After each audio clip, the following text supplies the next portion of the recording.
Thank you, sir. Thank you. Now that Professor Anil Sahasrabudhe sir has joined, sir, we will continue with the valedictory session. I'll just give a brief of what we did in the last 2 days and in the last five zonal conferences, sir. And then we'll continue further. First of all, a very warm welcome to Professor Anil Sahasrabudhe, Chairman AICT.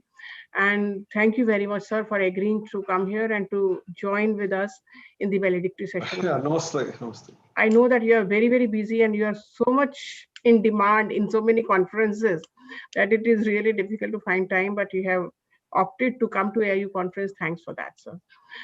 Just to inform you, sir, that you know that AIU is doing a lot of works in academics, research, youth affairs, equivalence, sports.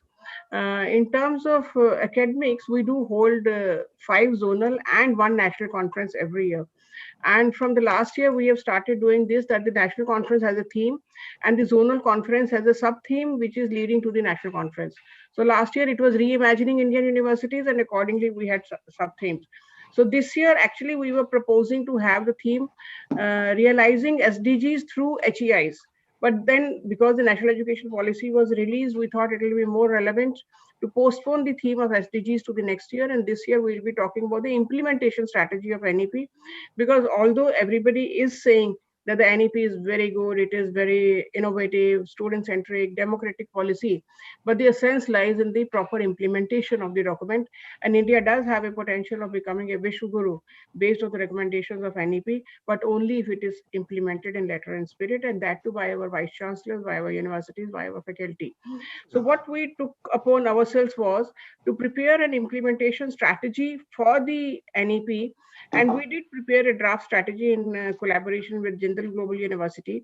And based on that draft policy, we sent a concept paper to every zonal conference. All the 5 zonal conferences were having the 5 sub-themes in which all the recommendations of NEP were considered. And now we have refined our document. We are refining our document based on the discussions with the vice chancellors. So that means our draft document has had wide-ranging discussions with the vice chancellors of the whole country, because the 5 zones were covering the whole country. So wide-ranging discussions with the vice chancellors are there. And now we are coming out with a document in which for every recommendation of NEP, the action point will be given in a table of action. What is the action point? Who is the actor responsible for taking that action? What are the timelines? And what is the performance indicator for measuring whether that action has actually been taken or not? So that document is under preparation, and as soon as before the national conference, we'll present the document to the MHRD, now Ministry of Education, to the UGC, to the AICTE, so that the hard work which has gone into preparation of this document can be put to some use, and the implementation strategies can be framed. And we all know that AICT, which was once upon a time was not considered, a very, very good organization. After your taking over as chairman of AICTE, now the total scenario has changed. Now the AICTE is taken, and I sort of people think of AICT as a very, very innovative organization, which is always ready to change, which is always ready to innovate, which is ready to do many, many, many, many new works which are good for the higher education or the technical education system of the country.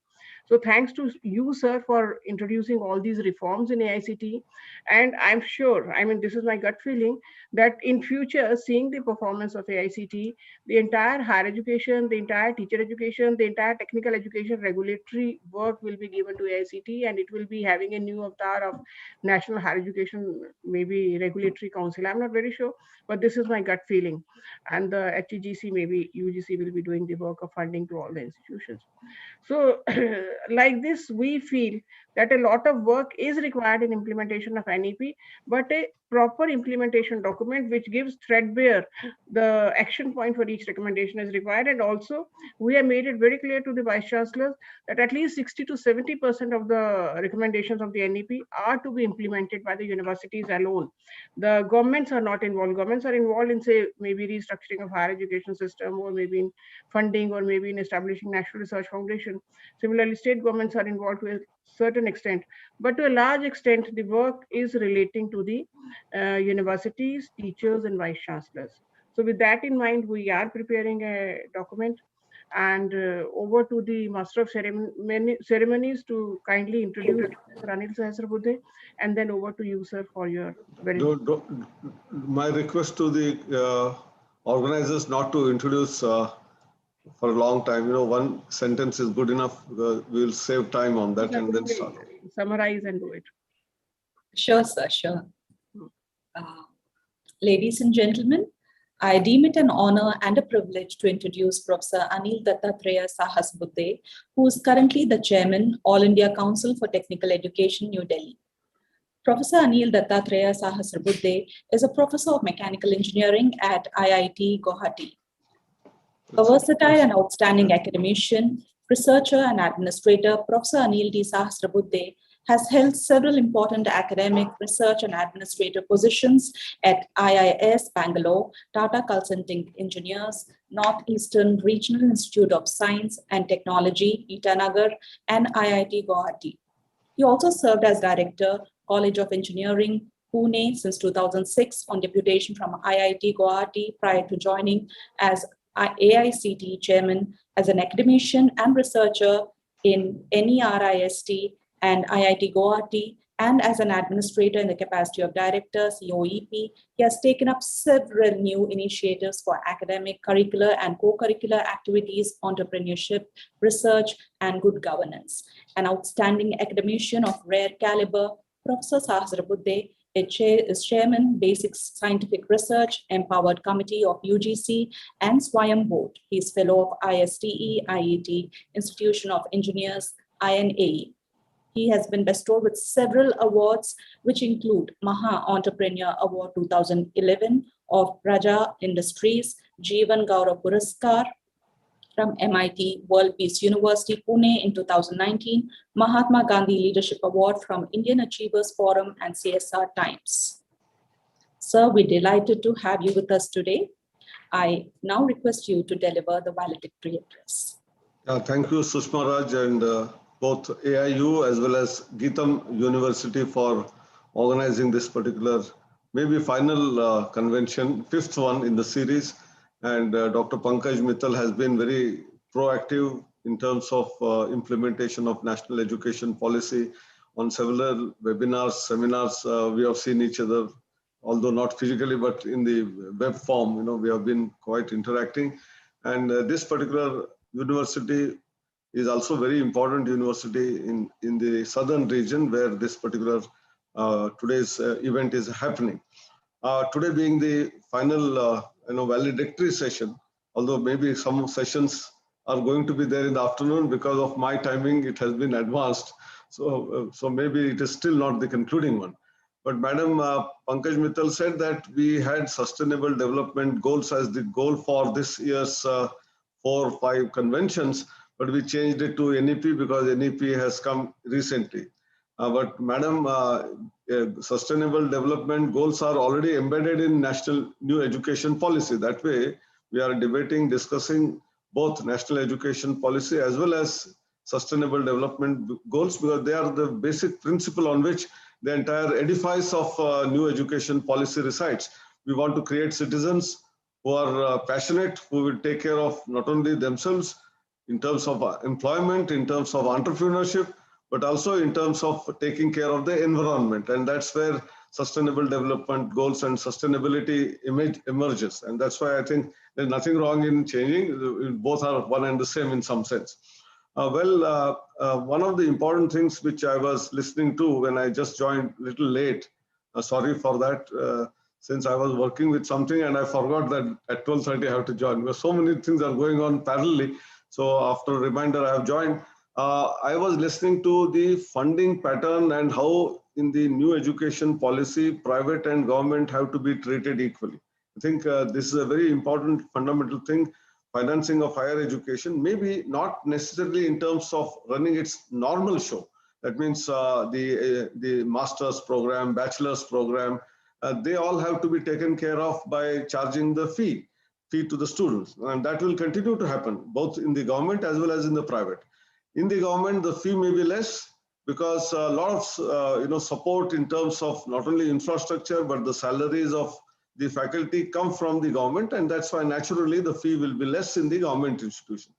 Private institutions obviously will have a little larger fee to take care of the salary of the faculty and many other expenses. So that part will continue to happen. I think there cannot be another way of doing it.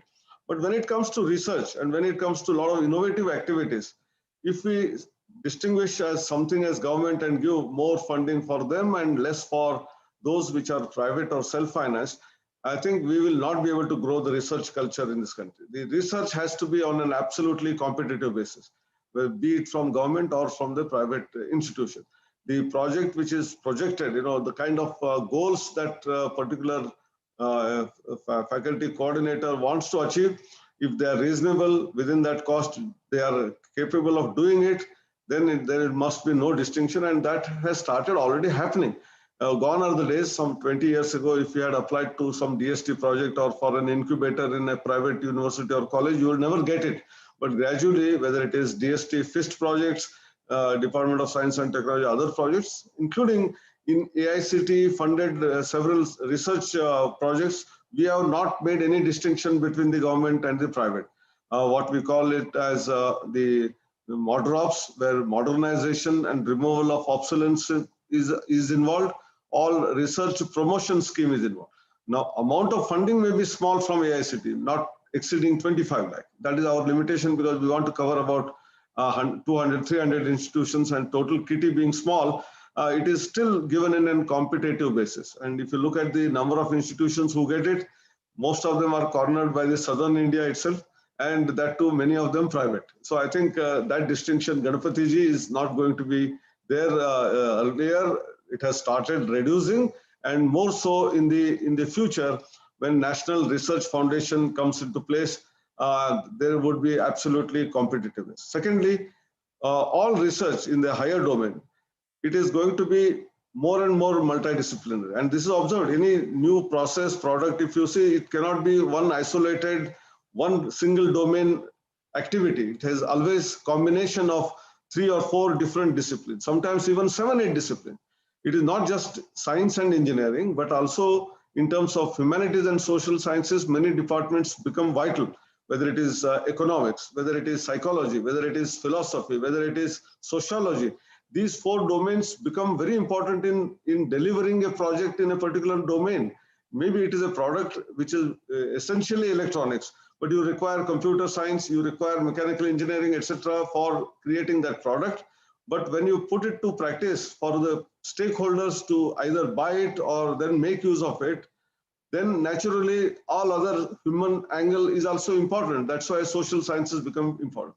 So the future projects are going to be all multidisciplinary, number one. That is why the new policy also talks about multidisciplinary research universities, MERU, and that is the starting point. So if a private university is capable of conducting good quality research and give something which is useful to the government, to the society, then why not? That is the philosophy which exists. And therefore, that fear which is there always lurching in the minds of the many private institutions that government will always support government. Certainly, government will support government institutions in certain respects.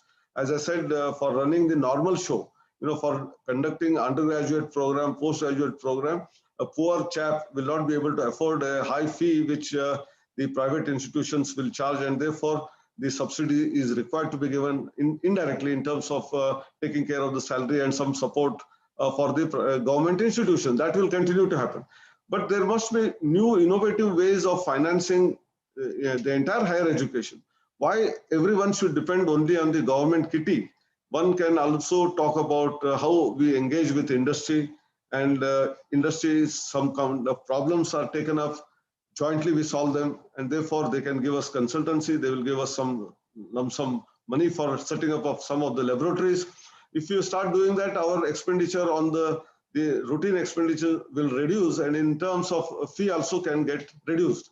So I think how do we engage industry in terms of various facets of working of the institution, not just in terms of lip sympathies or seminars, but how we engage them in terms of curriculum design, how some of those industry people who are very passionate can come and take part of the teaching, what we call co-teaching. One faculty member who is an academician and one industry fellow can teach the same course together. maybe out of 3 credit course where there are about 40 lectures, 20 lectures will be taken by an industry person, 20 by the academician. Academician will lead to theory, the formula, derivation, and the concept, etc. And then the application of that is taken care of by the industry personnel. I think this is how we start engaging. There will be friendship, bonhomie developed between industry and the institution. And then this artificial wall which exists between academia and the industry will get broken. And some effort is required on the part of the vice chancellors, principals, professors to do outreach and go to the industry and say about all of this. And gradually from 1 to 2, 2 to 5, 10, we get more and more people involved. I think this is one area. Secondly, we have in our country, except a few IITs and IISc and 1 or 2 here and there, sample IIMs, I don't think we have taken care of our alumni well, and then alumni funding. And this is one of the charges which are leveled against our Indian institutions.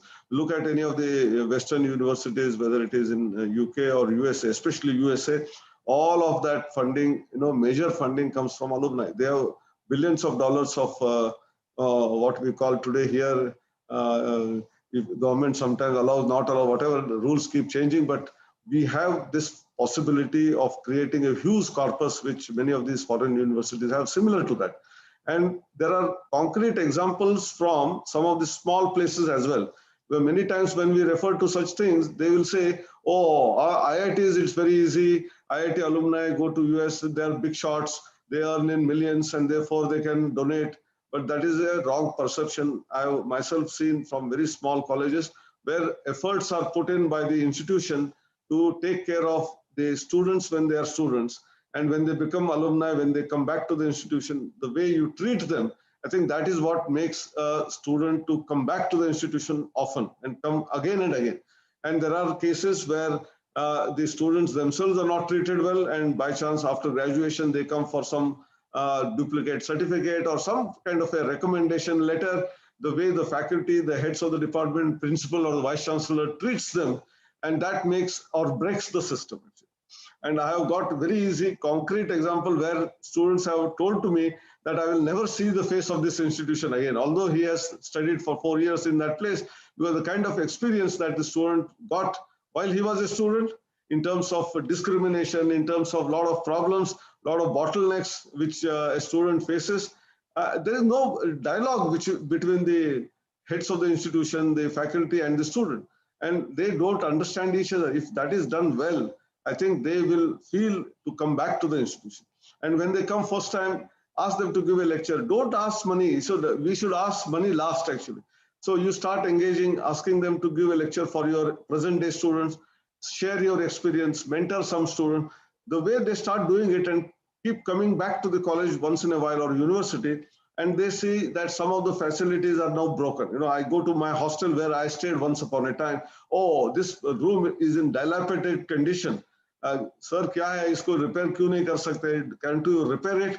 Then the principal will say, our budget is limited. I'm trying my best. I don't have enough money from whatever sources. Then he will offer on his own or on her own. She will say, or he will say, no, you tell me, I will get my 5 classmates together and we will try to repair it and put it in place. I think this is what happens if there is a strong interaction which happens not only with industry, similarly with our alumni. And then society around us, the entire society, that means the colonies where we are placed or the slums where we are placed or the villages where we are placed. If we start interacting with them, there is a lot of money which comes in. I was excited by that world's best teacher award given to Rajini, what is his name? Desale, from a small place in Solapur district in a village in a government school, which was in absolutely hopeless condition. Cattle were all, grazing in that place. The condition of the school was also absolutely poor. No infrastructure, nothing was there. When he went there as a teacher appointed by the government and transferred to a small village in a tribal, they are all nomadic tribes, by the way.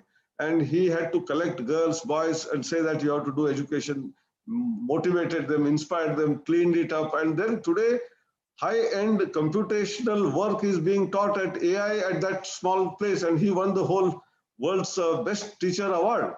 I think that is the power that exists if there are passionate teachers, passionate faculty.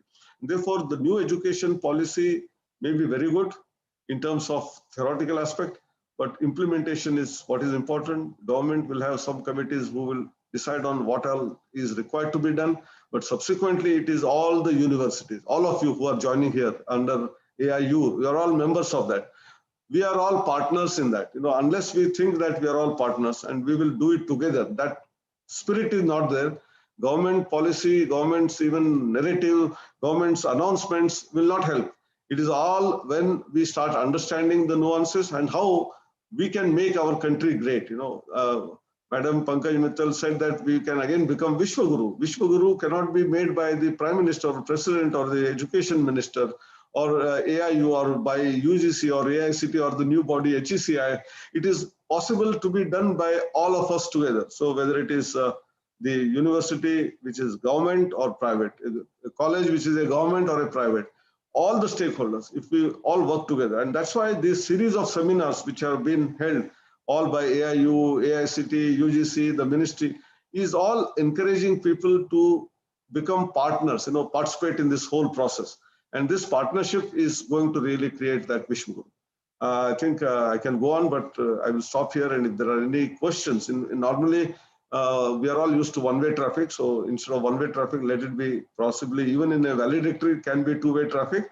If there are any quick questions on which you have some doubts, I think whatever little I know and whatever thing is happening in the government, which I know, I can share, and then we will continue this session.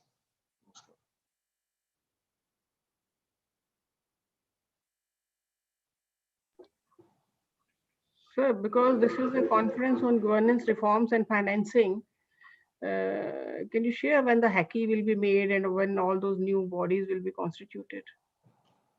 The draft bill for HACI is ready, maybe not now, but quite some time ago. The name was slightly, sometimes the nomenclatures kept changing, but this work was in progress for about more than a year, even before the policy itself came into existence, because the inkling in the minds of the policy, that committee which constituted Dr. Kasturirangan had been interacting with the ministry also. So there was a necessity was felt, and therefore the draft was getting ready anyway. So the draft is there, and hopefully recently there was a parliamentary committee meeting when our Honorable Secretary pitched it that the draft is available. We want to share with all the parliamentarians, parliamentary committee also, take your inputs, because they are from different states, different political parties. So there would be unanimity in what are the things which are required to be done. And after that, the act can be reformed a little bit and put in the public domain for the viewing by the public, and the inputs are taken and then finally done. All these processes take time. Maybe I cannot guarantee how much time, but maybe 6 months to 1 year, because in 181 points which the Ministry of Education has decided to implement in this 1 year, HECI is also their part of it. And that means there is a commitment on the part of the government that within this year we should do. The year means till the next academic year comes. So I think we can hopefully say that at least 7-8 months or a year may be the uppermost limit by which this will all come through. This is my perception. In public domain once again. Yeah. And then as far as governance is concerned, this is more important about governance and financing.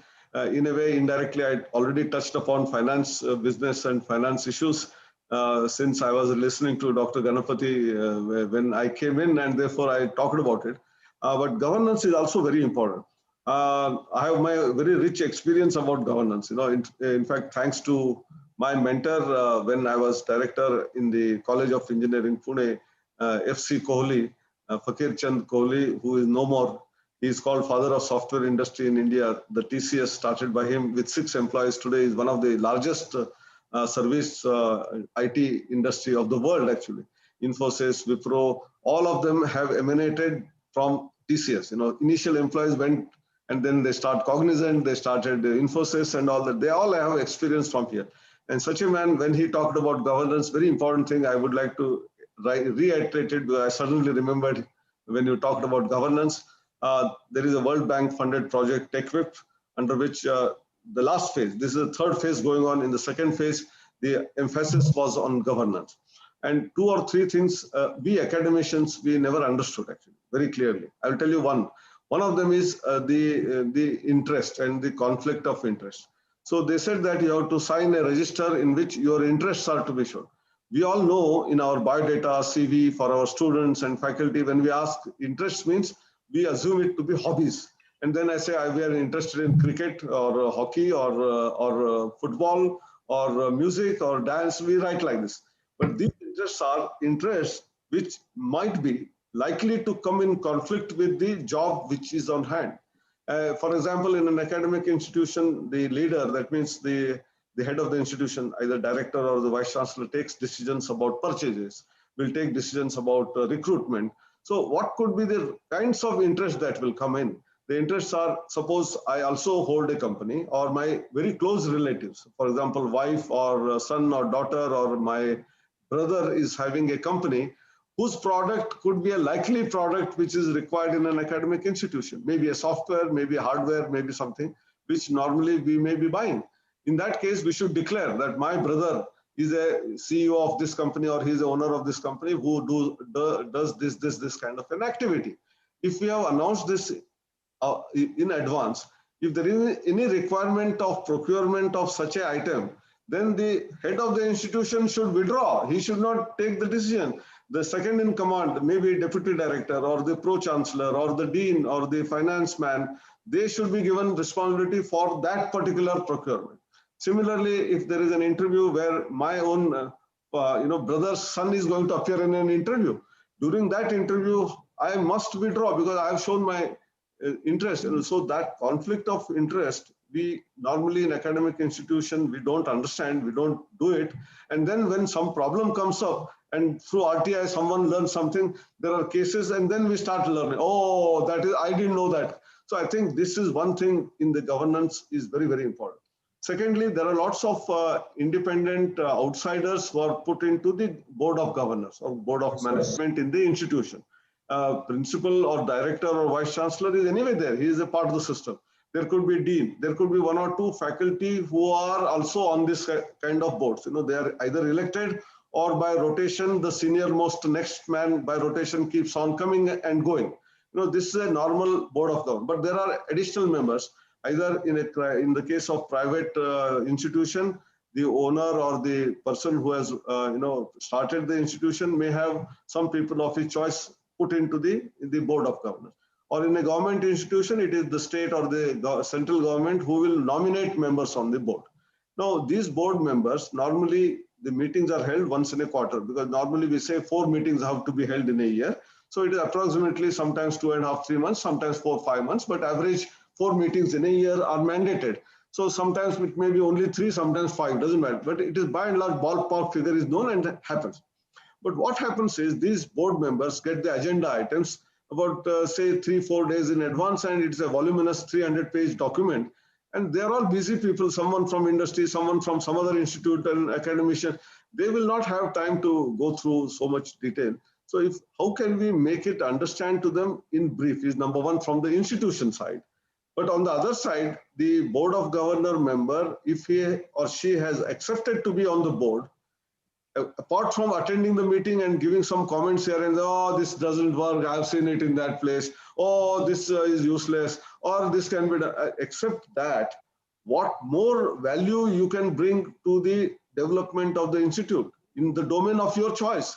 If I'm in an industry, so how I can bring all industry expertise into the institution, whether it is in terms of internship, whether it is in terms of curriculum, laboratory, how transformation can happen, thereby the college or university can become better and better. That should be the ideal. The another person is from an academic institution, he may concentrate on the curriculum. So each one of those members of the board choose one of these areas of their own expertise, and apart from their normal meetings once in a quarter and taking the sitting fee and going back, they should also be involved on their own about 100 hours a year. The formula given by him, my chairman, FC Kohli, was every board of governors member should contribute 100 hours of his or hers into the institution. Now you choose, together with the institution, whether it is 3 days at a stretch, I'm free, I will come and stay in the institute and talk to faculty, talk to students, talk to other stakeholders, and try to get what is happening there and how do we improve it. I think that is like Margadarshan, or what we say mentoring, is what is the role of this board of governors. Not just sitting there and signing off and then taking the honorarium for one day, that meeting, sitting fee. But this is what is to be done. And if you are not able to give that time of 100 hours, please don't accept this, this position. I think this is a very fundamental thing in the governance. And I liked it so much. And each one of their board of members, 7, 8 of them, each one of them were coming regularly and doing something or the other for the college. That's how transformation happened in the institution. Thank you very much, Mr. Chairman, sir. Mr. Chairman, sir. We Vice Chancellors admire the chairman of AICT for many reasons.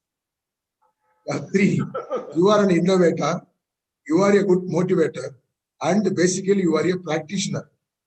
As correctly observed by Dr. Pankaj Mittal, before you have assumed the charge as a chairman, it was only course granting institution and the approval given institution on the basis of the handbook only.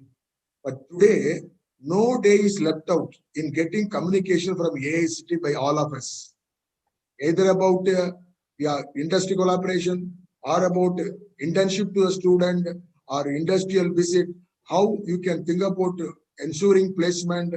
Likewise, you are making lot of changes in which not only the university is benefited, students at large benefited. Really, you are an innovator, sir. And a motivator. We have listened to you only for 20 minutes. Within that 20 minutes, you motivated every one of us. You taught how they have to be very patient and implementing national education policy. Accept it, sir. Practitioner. See, you don't feel you are a chairman of the AICT always. I see, and most of the times. You are very much approachable. You are answering the questions of not only the Vice Chancellor, but also any faculty, researcher, and students. So we have our own respect to you, sir. But finally, one question to you, sir, because you asked us to put a question. Thanks for debuting your advisors to all the conferences, sir. They have participated as panelists. And yesterday also, when Dr. Soni was with us, he has given an excellent speech. Likewise, when Dr. Jagannath Reddy of NAC participated, advisor of NAC, we have made an appeal to him saying that, sir, now we are serious about implementing national education policy. But we want certain changes in the framework of NAC, the assessment system of NAC, because it should be practically possible. Why not you get some feedback from us, the Vice Chancellors? What are the changes you want in the assessment process or in the question process and all? He has immediately accepted. After getting concurrence from Chairman Dr. S.H. Sharma, they have framed a pro forma and sent it to the Vice Chancellors and asked us on different headings. What is your opinion? What is your feedback? What kind of changes you want as against the national education policy implementation? That yesterday also, I made an appeal with the advisor, Dr. Soni. Why not AICT as well? Because you are the person of listening people and giving participation to the people and understand the issue of the people. Okay? Please prepare a pro forma and ask some questions, because a forum like this, only few Vice Chancellors are able to see you and get things clarified. If it is a large group of sending communication, all of us will contribute by realizing the difficulties what we are going to encounter. Sir. It is an appeal on behalf of Association India University and on my own behalf as a Vice Chancellor. Sir. Yeah, thank you very much. And this is a very good suggestion. We keep doing such kind of surveys through Google Form. And recently we had another initiative, that is how our higher education can be given in our mother tongues, Indian languages. Good. Because we have been all the time talking about higher education means English. Whereas there are large sections of the society who up to 12th standard would have gone through education in their mother tongue, whether it is Tamil, Telugu, Marathi, Kannada, or Hindi, or Gujarati, or Bengali, or Assamese, or Punjabi. So such students from especially rural areas, they feel totally, introvert, and when they come to the college, at least first year, they are completely lost actually. Some of them will catch up, some of them may take 2-3 years. But this difference which is there, how do we overcome that? And that's why you said many AICTE programs, we have a program called Universal Human Values and a student induction program of 3 weeks duration, which tries to do all of that. But now, can we give even the courses in engineering, medicine, law in our local languages? And for that, we conducted a survey and we were fascinated. See, all of them are already in the first, second, third year, and they are already studying in English. Most of the students who come, because they know everything is in English, those who are thinking that they are capable of handling it, they have come. Despite that, 42% whopping people said that they would have loved to study in their mother tongue had this opportunity been there. Where the population is already English medium people are there, as well as those who are capable in understanding English are already there. These people also are saying, now imagine people who are driven away from this entire higher education because there is nothing like availability in mother tongue. If you take that population, I think the GR being increased to 50% would be possible only when we get into mother tongue.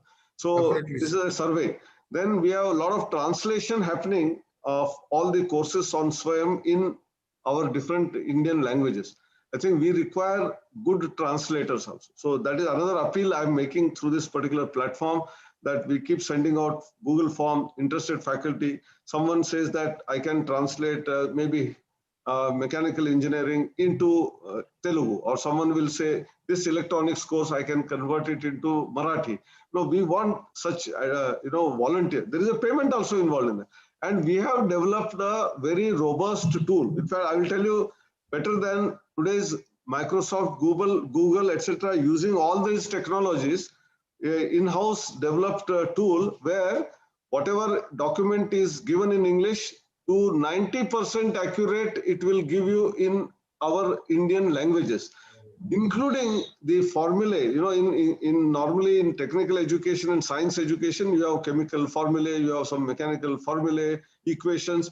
Even equations are taken from the left-hand side, that is English document, to the right-hand side, Telugu or Tamil document. And then there is a editing of 10% required. You have to closely see it because some words used are irrelevant. Sometimes wrong meaning may be associated. So if that is done, there is a payment and we can get it converted both in audio as well as in text form. And this can become a textbook for our students when they start learning in our own regional languages.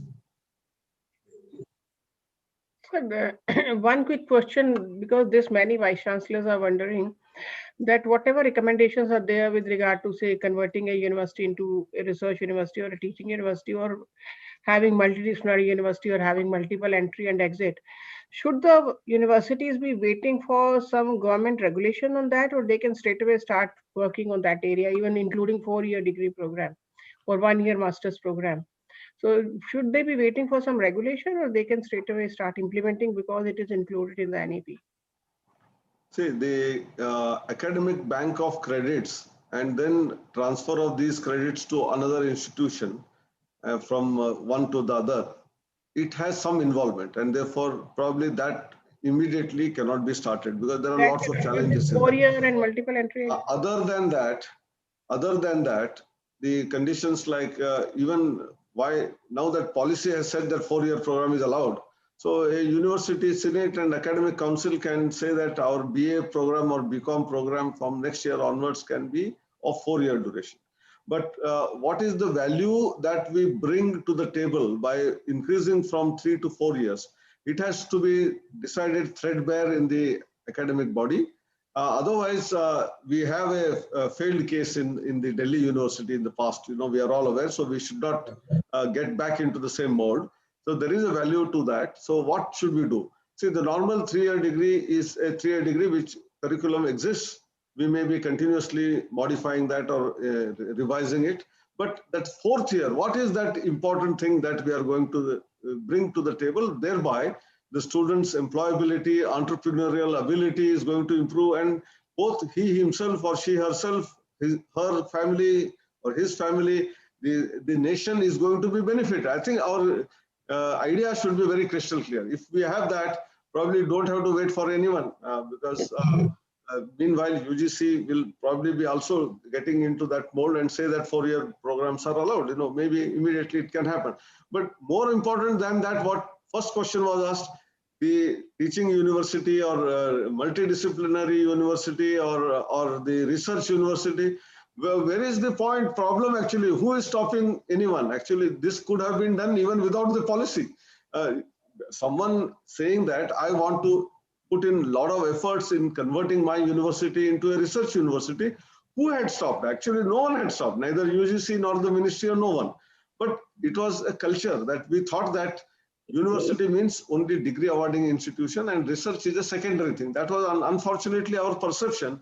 And research is meant for Indian Institute of Science or JNU or Jadavpur University or University of Hyderabad, and other universities are all to teach and give degrees. You know, that is the perception, unfortunately.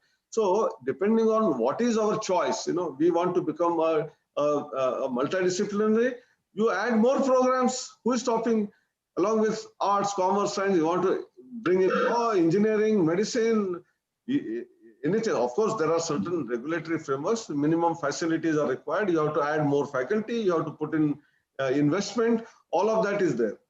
And in fact, this time we have almost opened the gate.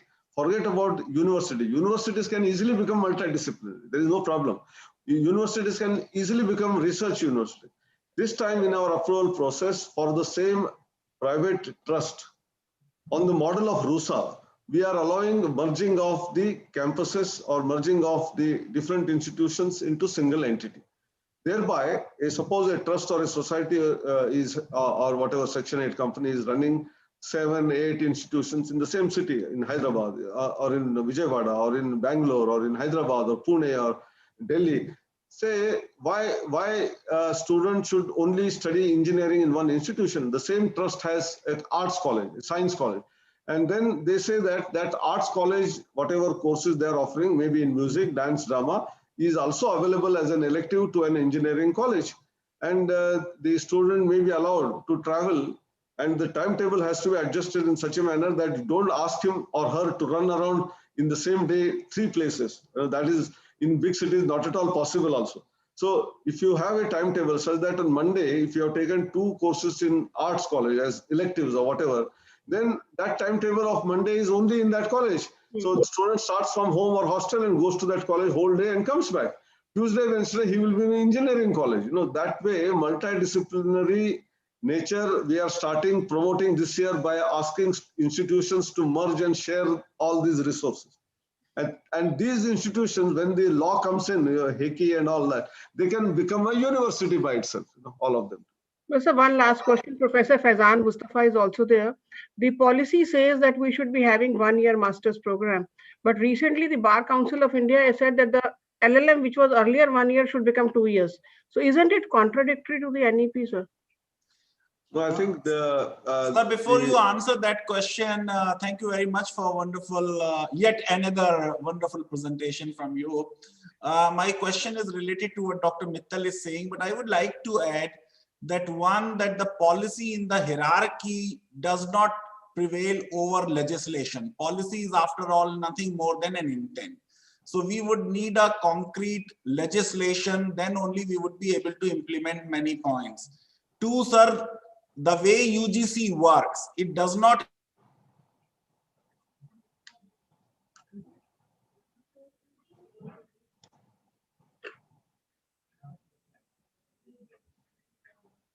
The connection seems to have gone.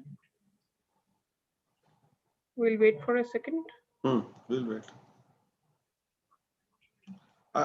Probably he will be able to listen to us. So one suggestion is, now we know that Mustafa wanted to start courses, but UGC is so rigid. So that is one anxiety. The other is, sir, I just don't know who advised the government, but higher legal education, LLM, doctoral, postdoctoral, cannot be given to Bar Council of India because the Bar Council of India has a very limited role under the Advocates Act. to register advocates. Their only job is to register advocates. The comparable body of Bar Council of India was never Medical Council of India or the Medical Commission. It is IMA, Indian Medical Association. Just because we lawyers have lot of political clout, many of us are ministers. There was a time for almost a decade or so, each finance minister would be a lawyer. So that's how I think the government fears lawyers. I think higher legal education should also be the concern of this new commission. With the influence you have on the government, I want to request you to kindly take up this matter with the government. Dr. Mustafa, I do not have any influence on anyone, neither on all of you nor on the government. So please let us not have any misconception on that. Secondly, what you rightly said, initially everyone wanted all the sector of education to be under the umbrella of one single body, that is HECI. But as the communication went on between agency to agency and many meetings of the Dr. Kasturirangan committee, so somehow they have rightly or wrongly, whatever, have thought that legal and medical education should be kept aside. And that's why these two are exempted from that HECI as far as the recommendation is concerned. But sir, what he is saying is LLM is not legal education. LLM is higher education. LLB is legal education, but LLM is a higher education. The degree which is required to register as lawyer, sir, is LLB. It is not LLM. LLM is an academic degree required to become a teacher, assistant professor. No, I understand. See, that is how it is there. So even today, unfortunately, in our country, we do not have registration of engineers also. No, at least lawyers have an agency which does registration and you start practicing. You have similarly for architects, you have similarly for medical professionals, you have similarly for pharmacy professionals. But although technical education, including engineering, is a professional education, there is no registering body as on today, which is officially recognized. And that's why many engineers, when they go abroad, they do face some problems sometimes. And that's why that is one need, that's a different need. But what I'm saying is, for registering, naturally, you require the lowest degree for getting registered for practicing that profession, be it law, be it medicine. See, for practicing medicine, you don't require MD and MS, you require MBBS. For practicing pharmacy, you require B Pharma or even D Pharma. You don't even require M Pharma and all that. I agree with you fully. But why these two domains of medicine and law were taken aside? A lot of deliberations were there. So I don't know final what thought went in, but at least in the case of Medical Council, the reason was Medical Council was revamped completely. Whatever problems existed earlier were taken care of by the government very recently, and there is a new act, and the way the people are appointed there, everything has got changed, and so they didn't want to take chances in the medical. In the case of law also, probably you lawyers are always scaring us, and therefore probably even the committee got scared by the legal luminaries. I face it every day. On this seminar, I should not tell, but I will tell it now that you have raised. I stay adjacent to the Delhi High Court. My home is in Bapa Nagar, and all the advocates, they park their vehicles not in the parking lot inside the whatever parking lot is given by the High Court, in front of our house, both sides. And there is absolutely narrow passage to go. And we can't argue with them. I mean, police also can't do anything. So that is what is there. Sir, lohe ko loha kaatta hai. Law teachers are the reply for the lawyers. इसलिए मुस्तफा जी, ये जो आप कह रहे हैं कि legal को भी इसमें आना चाहिए. बिल्कुल. This demand should be raised by you. So नहीं, मैंने तो raise की सर. मैं तो Supreme Court जाके stay करा दिया Bar Council का. I went to the Supreme Court and I said Bar Council cannot take over higher legal education. It has to be with the commission. नहीं वो आप वो HECI के पास सब कुछ आना चाहिए करके आप कह दीजिए तो there is nothing wrong in that. बिल्कुल सर, आना चाहिए, एक जगह पे होना चाहिए सर. ठीक है. So I agree with you, but the manner in which it happens is through a process of law, and therefore when the bill comes in the parliament, there may be yes, no, opposition. So a lot of changes will happen. So we do not know what contours it will take little later. So let us wait and watch. But some of the things which you said certainly require the legislation. Without that, you can't do. Say you would say exit, we are allowing after 2 years and give a diploma. And if no one recognizes that diploma, what will be the fate of the student? So I am not saying that academic bank of credits and exit and re-entry, etc., what we have spoken in the policy will require a proper legislation, the equivalences, we have to understand the nuances, and the provisions should be made, thereby people will start using it. But Madam had asked another important question about research university, multidisciplinary. For that, why are you waiting for anyone? I think, I don't think even UGC comes in the way. However rigid it may be or whatever you are saying. So some of the things are very easily possible. Some have some difficulties, some have to wait for the legislation. So there are all three types of issues involved.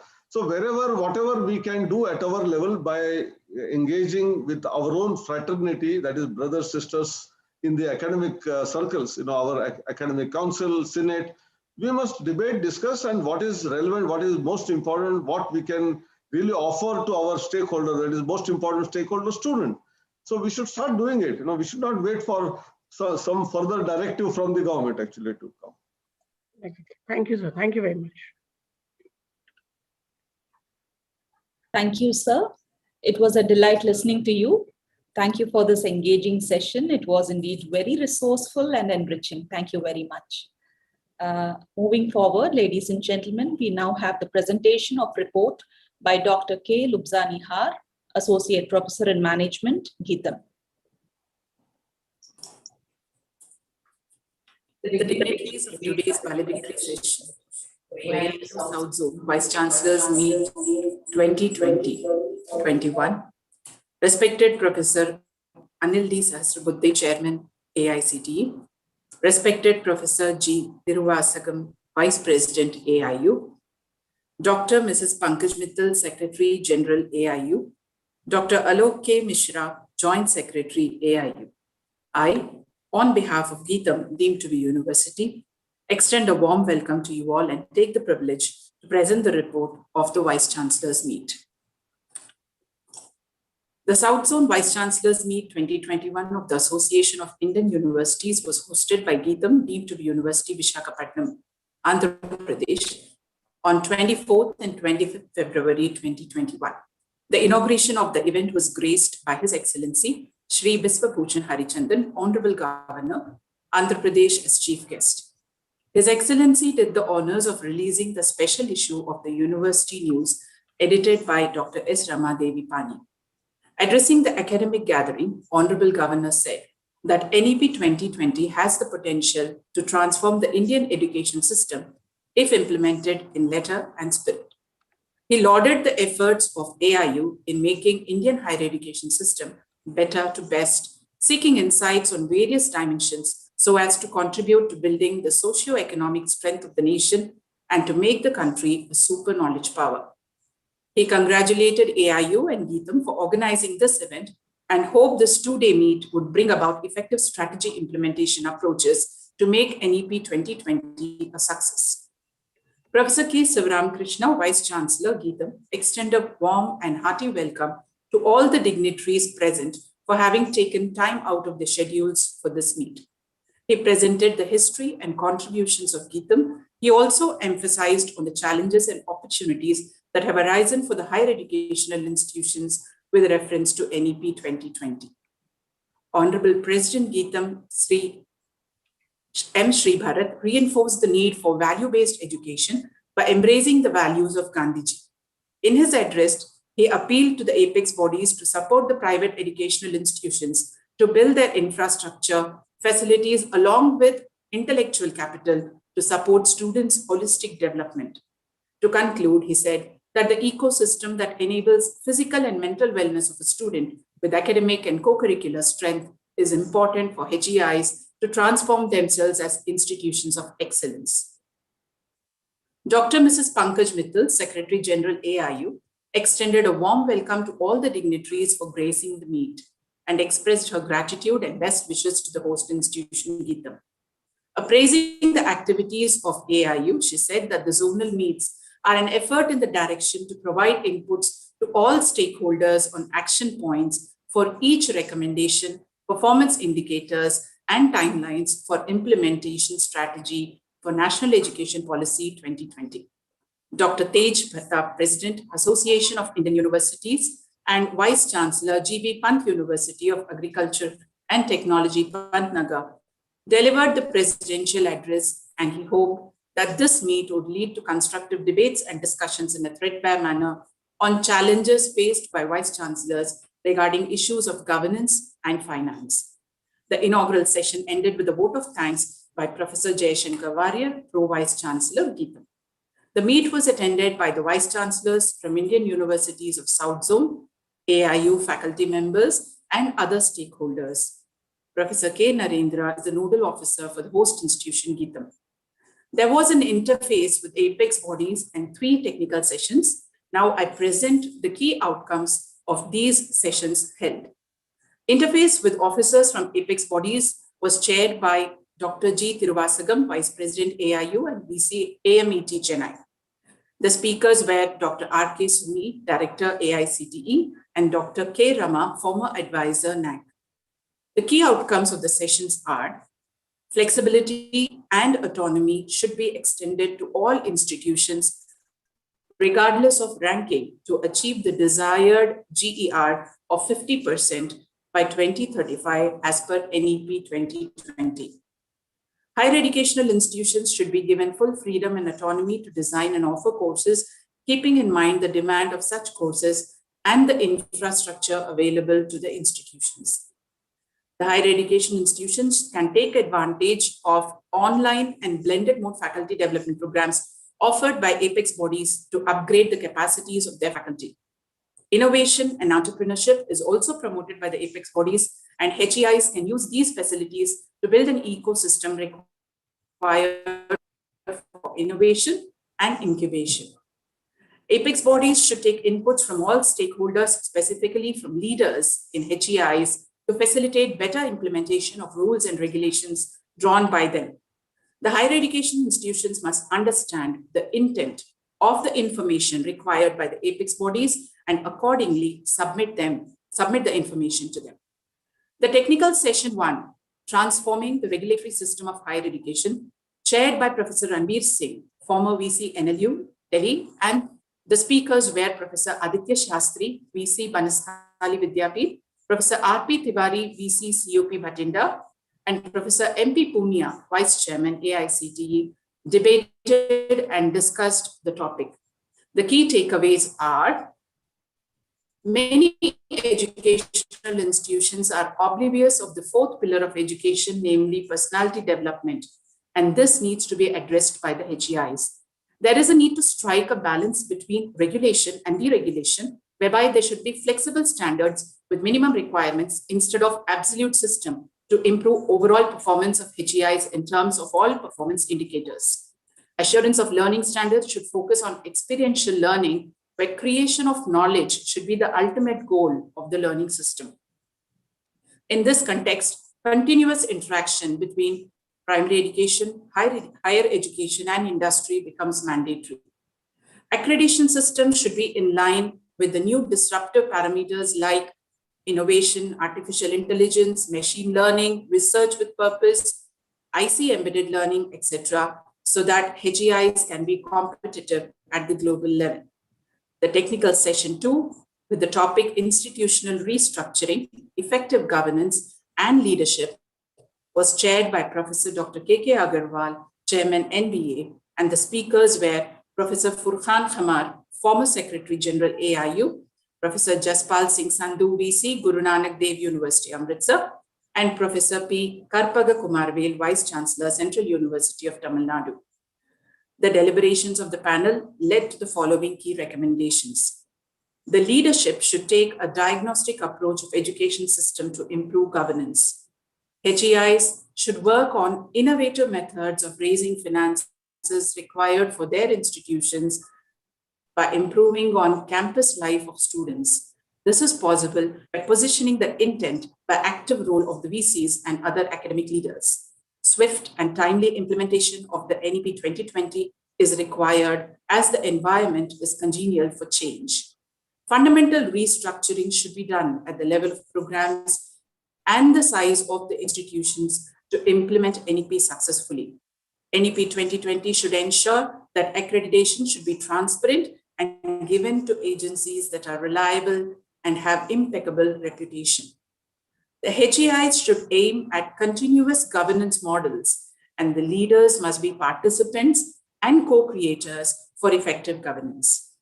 The last technical session 3 on financing of higher education, chaired by Professor M.M. Salukhe, former President AIU and VC Bharati Vidyapeeth, Pune, and the speakers were Professor J.V.G. Tilak, former VC NIEPA, Professor Mrs. Nilima Gupta, VC Chhatrapati Shahuji Maharaj University, Kanpur, and Professor V.K. Jain, VC Tezpur University, deliberated on the topic, and the key outcomes of this session are: NEP 2020 has recognized education as a public good.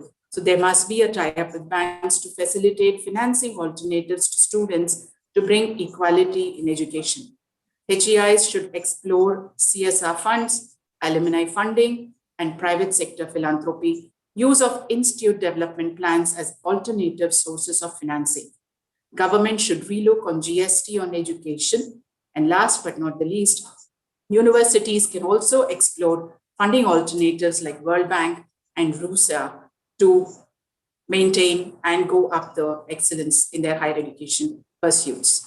To encapsulate all recommendations, incorporating these recommendations with a partnered approach for higher educational institutions and apex bodies will improve the quality of academic institutions in India and will transform them to self-quality declaring institutions, making them competitive in the international arena. Thank you very much, and wishing you all future endeavors all the best. Thank you, Dr. Lubza, for encapsulating the essential takeaways from the South Zone Vice Chancellors Meet. Thank you very much. Feedback is an important component of the monitoring and evaluation system. I'm sure the participants of this program have been immensely benefited out of these professional discourses, insightful deliberations, and erudite discussions. Hence, ladies and gentlemen, it's now time for participants' feedback. We have time to accommodate only 2 participants. Firstly, we have Professor Devi Das Male, Vice Chancellor, Gulbarga University.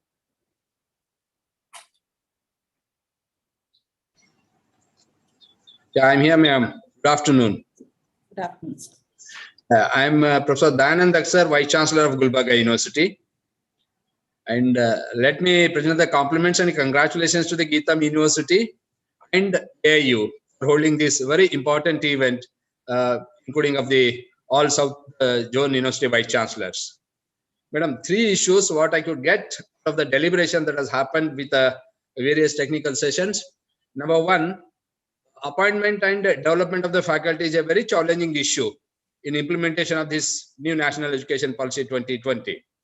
I could get a lot of points how I can initiate at my university.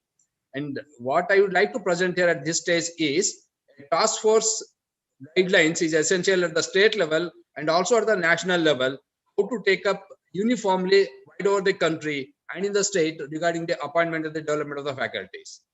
And the second issue, which is really a bit worried from the point of universities, is structure and contents of the curriculum that is to be implemented in the taking this new national education policy. Lot of skill-based programs are essentially to be undertaken with this new national education policy, where again it is a task force which has to give us the common guidelines about the design and the contents of the curriculum. And the last aspect, really I'm very happy to get this multidisciplinary approach of the disciplines of the subjects as such, and also multiple entry and the multiple exit system. So this is a very important event where a lot of universities can pick up on their own. So this is my feedback, and thank you very much for the organizers for this opportunity. Thank you very much. Thank you, sir, for your valuable feedback. Secondly, we have Professor M. Muruganand, Vice Chancellor, Indus University. Thank you, Dr. Sushma. A small correction, I'm the former Vice Chancellor of Indus University. Well, thanks for, no worries. Thanks for conducting it so smoothly and facilitating all together. It's great. I have been a part of all the 5, rather one I could only partially attend, the West Zone, but the 5 are so meticulously held. And the backbones of that is none but AIU, who is the string connecting all the 5. While the universities kept varying, and the universities are no less in their contribution. Well, I have a few points to present here. If I would say, AIU Meet for NEP was presence with relevance. For they chose this topic, as Professor Sahasrabuddhe beautifully put it, of how the SDGs are no different met than the discussions that went through. Well, all the discussions were informing towards reforming and transforming. Now, the backbones for this, Professor Tej Pratap Singh, our president of AIU, Professor Tiruvasagam, Vice President, Dr. Pankaj Mittal, Secretary General, and Dr. Ramapani, for all the background work should be immensely thanked and grateful for all the meticulous work and bringing this to the forum. Starting from equity on January 18th, you ended with governance. I think it's a beautiful way of a structured progression of how the discussion should progress and culminate in. While we looked at the holistic education and we looked at promoting quality in research and how we reimagine the whole education system, and we started with equity and access. Well, as they say, Sa Vidya Ya Vimuktaye. This is a phrase from Vishnu Puran. That which liberates is true knowledge, is what we say. But is our education system geared up to it? The way ahead is not a cakewalk. There's no free lunch. A lot of work needs to be done. While we discussed access and equity in the East Zone Conference, and we went for quality, discussing in the Central Zone, but it was prevailing in all the zones as well. Transparency and accountability as well was brought out in all the meets. Well, I should stop by saying that this education that transforms becomes a panacea for global sustainability, as complementing Professor Sahasrabuddhe's point. Well, I should thank him. I love to call him for the current avatar of his as the Tagore of the current times, because whenever I see him, I get reminded of Honorable Tagore. So this NEP that transforms should address the SDGs, and as we will to cooperate and collaborate, we co-create so that we can co-evolve. And that, I think, was evident in every meet of AIU, and more particularly when we complete and culminate with governance reforms and financing of higher education, it is becoming more evident. So on that note, I will thank each of you again, and the backbone, well, Dr. Ramapani is not seen much in the front, but the university news through which she communicates is marvelous, the chosen articles and everything that we have. So with that note, I thank each of you again and looking forward for more. Thank you and namaste. Jai Hind. Thank you, sir, for echoing your feelings. Ladies and gentlemen, may I now request Professor G. Tiruvasagam Ganapati, Vice President AIU, to deliver the presidential address.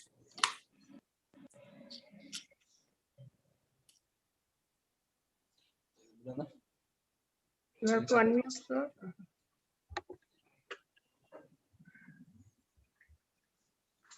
It's a convention that any conference should end with the address of the president. In the absence of my president, Dr. Tej Pratap, I am supposed to make an address. We have spoken sufficiently, deliberated sufficiently for the last 2 days. The major impact among the participants, it's my understanding, is we have included very good speakers. That credit goes to Dr. Pankaj Mittal. Till yesterday afternoon, there was a confusion about the chief guest for the valediction. Then just in front of me, he requested by phone our chairman AICTE, immediately got his consent to come over here, and we came and delivered really a good speech. Such a way, the power of Secretary General is really unique. And all other speakers also, she only fixed. Because as Vice Chancellors, even as organizers, we have our own limitation to reach such type of academic experts. So the success mainly depends upon the speakers. And from the recommendations and feedback what given by one of the professors, it brought to our knowledge that all these recommendations possible because of the good speech or address given by both the speakers and the panelists. Of course, the people participated and put questions as well. Only drawback what we have seen for the last few months, we met and we meet only online. Due to COVID-19, we are not able to meet physically and face-to-face interaction. Think about the previous year's Vice Chancellors meet and all. See, it was like a very big picnic to the Vice Chancellor also, sorry to say. All the Vice Chancellor used to come and participate like a family function. Most of them, they come along with their family members, especially Mrs. Vice Chancellor also. And the first 2 days of General Council, speakers, seminars, and rest of the day visiting places, going for good interaction among the Vice Chancellors, that and all very much we miss. But days are not far away. Now, both our President, Secretary General, they have planned to have the conference, physical, face-to-face, the annual conference, the national conference, during the month of last week of April. Please take note of the days and put it in your diary now itself. And hopefully it is going to be 24, 25, 26, that range only. And the host University of Ahmedabad is inviting Honorable Prime Minister of India, Narendra Modi ji, as the chief guest. And when Prime Minister is coming, definitely there is every possibility of getting the chairman of all the apex bodies. I assure you, Vice Chancellors, I will give you time. We will give you time. You can interact with all the chairmen of the people, Vice Chancellor, because I must be thankful to our chairman AICTE. We invited him just to deliver a speech, but he volunteered to listen to the questions and answer, and he has given a valid answer also. Such opportunities will be given totally in a half-day session, subject to the approval of the Secretary General and President. You can have an interaction with these people. That will give lot of knowledge, exposure, and information about the national education policy. Coming to an end, see, lot of programs are going on, seminars are going on. Even AU also conducted many programs, webinar, fine. We have, of course, thorough knowledge about national education policy. How we have to carry over and how we have to take further. We need further clarification as well. We cannot straight away implement because we were told by AICTE chairman, it must be converted into act, and the subcommittee is going to be formed by the government. That committee has to give a recommendation. That recommendation must go to the MHRD and it must discuss it in detail in the Executive Council of University Grants Commission, AICTE. It will not take much time. But until then, we need not wait. We have academic freedom. As suggested by Chairman AICTE, we can initiate our process in our Board of Studies, in our Academic Council, and we can go for some preliminary framework. After getting the concurrence from the apex bodies, we can take it forward with the real speech. For an example, I told in one of the conferences, especially I asked the Vice Chairman of the UGC who was present there, sir, to implement the rest of the things, government needs fund. And the government needs approval and sanction from many authorities. But there is one provision, there is one open sanction given by National Education Policy. What she said, hereafter, there will be only university as suffix. There will not be any private or deemed university. That is the recommendation given by National Education Policy 2020. To make it or to give an announcement to give you a notification by UGC doesn't require any other commitments. So I made an appeal with him. At least charity should start from home. UGC must start conveying the information message to the universities that we started implementing. But until this time, we didn't get any information. Hopefully, on behalf of AAU, we will be taking the matter to the University Grants Commission. Very soon, we will see that all the universities in India will be the universities, not separate, named as private and deemed universities. Likewise, there are many things the UGC can done until without waiting for further act or subcommittee as well. The same case with other bodies of AICTE and NAC also. Hopefully, we will take forward all your requests, and especially the recommendations today charted out in the South Zonal Conference will be compiled, and those compiling recommendations, not only this 5th conference and all the entire conference recommendations will be consolidated and given to the appropriate body, and very soon you will be getting a communication from our Secretary General that what are all the recommendations accepted by the bodies and which are going to be accepted in future also. Such details will reach you very soon. With these words of my concluding remark, once again, I would like to register my thanks and appreciation to Vice Chancellor Dr. Sivaramakrishnan and his team, Geetham University, for having arranged this zonal conference very, very successful, which increased the brand name of AAU and Geetham also. Wish you all best of luck. Thank you very much, sir. Thank you, sir. The Association of Indian Universities deserves praise for its role in bringing universities on a common platform, setting standards and encouraging active exchange of ideas among them. Thank you very much, sir. May I now request Dr. Alok K. Mishra, Joint Secretary, AIU, to propose vote of thanks. Thank you, Sushma Raji, for inviting me to present the vote of thanks. Today's validity session, chairperson, our Honorable Vice President, Shri Colonel Dr. G. Thirushagam sir, and our today's chief of guest for validity session, Dr. Anil Sahasrabudhe sir, and Honorable Secretary General, Madam Pankaj Mittal ji. The deliberation over past 2 days have been fruitful, and I'm very sure this deliberation will be very helpful for implementation of NEP 2020. Today's Sahasrabudhe sir speech was really a guiding light, and he really to bring the like a spirit inside. I think we have to definitely notice, and everyone we agreed for that.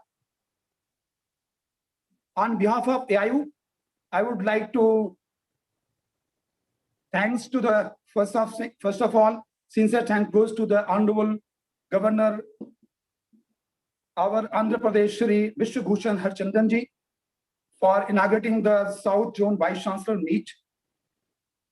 Thanks to Honorable President of AIU, Professor Tej Pratap Singh ji, and our Honorable Vice President, Colonel Dr. G. Thirushagam sir, for constant support and encouragement. Sir, really we want to pranam you, sir.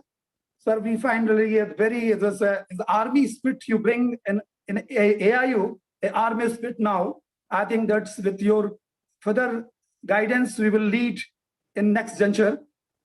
And a special thanks to our AIU General Secretary, Madam Pankaj Mittal, who's really I'm closely associate, and we work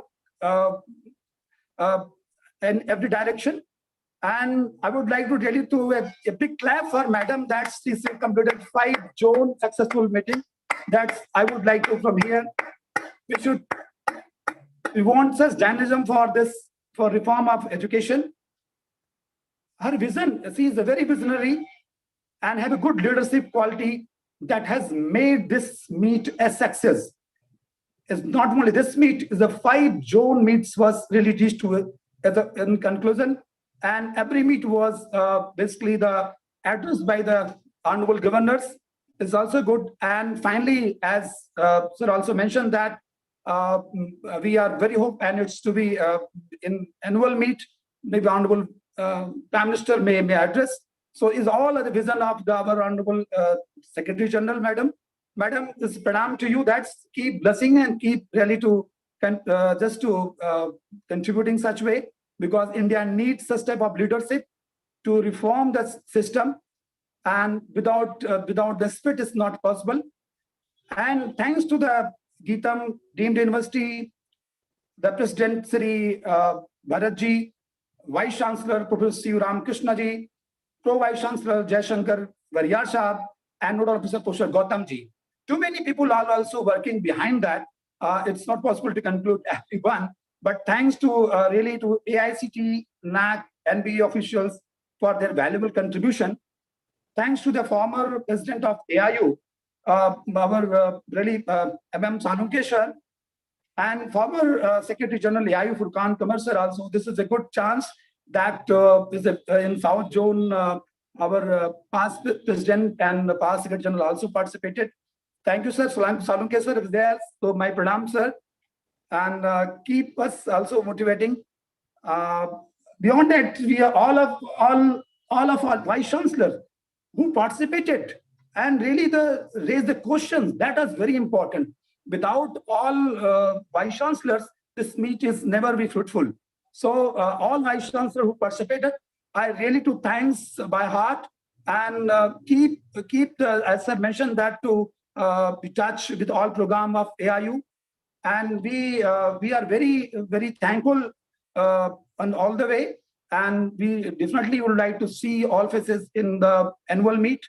My vote of thanks would be incomplete without mentioning the hard work and support of the AIU and Geetam official, especially the from AIU, Dr. Ramapani Madam, Deputy Director and Deputy Research and Editor, University News, who continuously working on the all projects, and also that you find the University News on your table every time, every week. That's reach on time.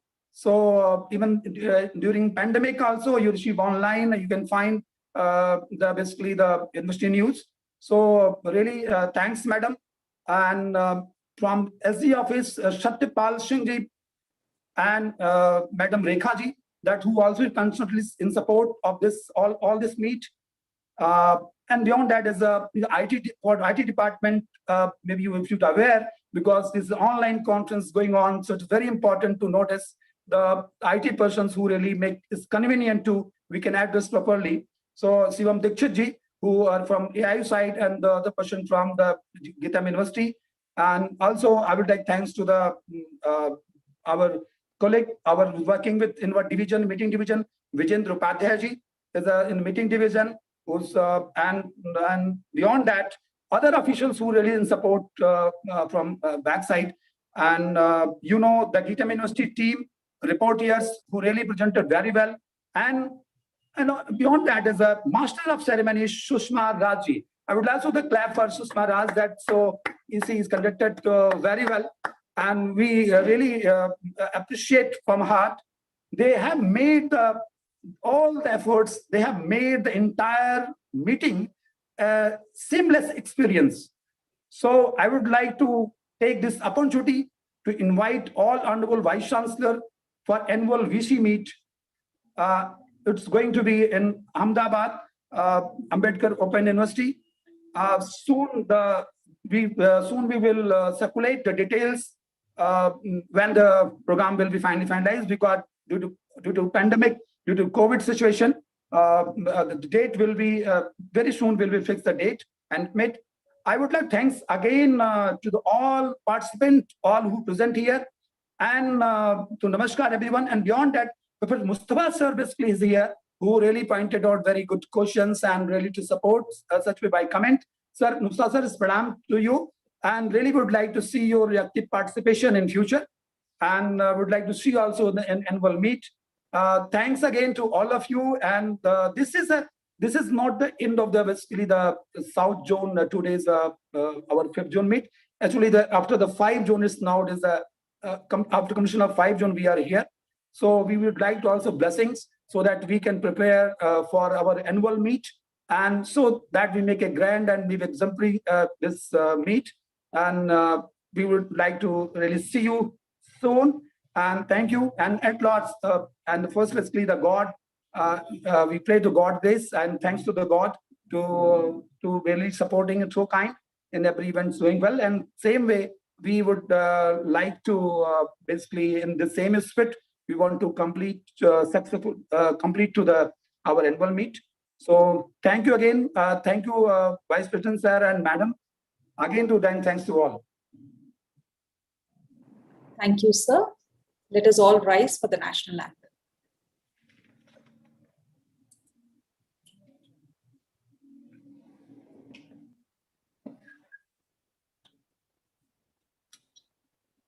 Jana Gana मन अधिनायक जय हे भारत भाग्य विधाता पंजाब सिंध गुजरात मराठा द्राविड़ उत्कल बंगा विंध्य हिमाचल यमुना गंगा उच्चल जलधि तरंगा तव शुभ नामे जागे तव शुभ आशीष मांगे गाहे तव जय गाथा जन गण मंगलदायक जय हे भारत भाग्य विधाता जय हे जय हे जय हे जय जय जय जय हे